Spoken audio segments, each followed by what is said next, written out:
இன்னைக்கு நாம என்ன பார்க்க போறோம் அப்படின்னு கேட்டீங்கன்னா, முயற்சி பிறப்பு எழுத்துகளினுடைய பிறப்புல, முயற்சி பிறப்புல இல், இல் இந்த 2 எழுத்துகளுக்கும் அது பிறக்கக்கூடிய இடங்கள்ல, முயற்சிகள்ல இருக்கக்கூடிய வேறுபாடு என்னன்னு நம்ம பார்க்க போறோம்.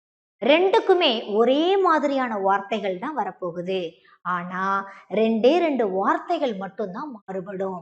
அத வச்சு நம்ம ஈஸியா கண்டுபிடிச்சிடலாம். கவனிக்கலாமா? பாருங்களேன். அதாவது பாருங்க, இது இல். இது என்ன நாம இந்த லகரம் உச்சரிக்கும் போது என்ன நம்ம சொல்லுவோம்? இத நாம வகர லகரம் அப்படின்னு நம்ம சொல்லுவோம் இல்லையா? வகர லகரம்.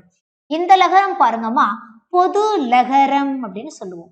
பொது லகரம் அல்லது குதிரை லகரம். குதிரை லகரம் அப்படின்னு சொல்லுவாங்க இல்லைங்களா? இப்ப கவனிங்க, 2க்குமே ஒரே மாதிரி வார்த்தை வரும். ஒரு சில 2 வார்த்தை மட்டும் மாறுபடுது. பாருங்க, நாவின் ஓரங்கள் தடித்து. சரிதானா? இதுல பாருங்க, நாவின் ஓரங்கள் தடித்து. சரியாம்மா? இங்க பாருங்க, மேல்வாய் பல்லை வருடுவதால். மேல்வாய் பல்லை வருடுவதால். அப்படியே கீழே பாருங்க, மேல் வாயை தடவுவதால். புரியுதுங்களா? அப்ப இந்த இடத்துல வித்தியாசப்படுறது என்னம்மா? இங்க வருடுதல், இங்க தடவுதல். சரியா? அடுத்த ஒரு வித்தியாசம் பாருங்க, இங்க பல் அப்படின்னு வந்திருக்கும். ஆனா இங்க பல் அப்படின்னு வந்திருக்காது. சரியா?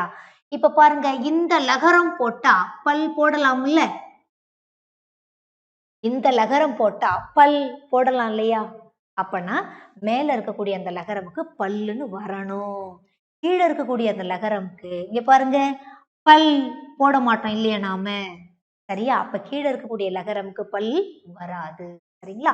நாவின் ஓரங்கள் தடித்து மேல்வாய் பல்லை வருடுவதால் பிறப்பது வகர லகரம் இல். சரிங்களா?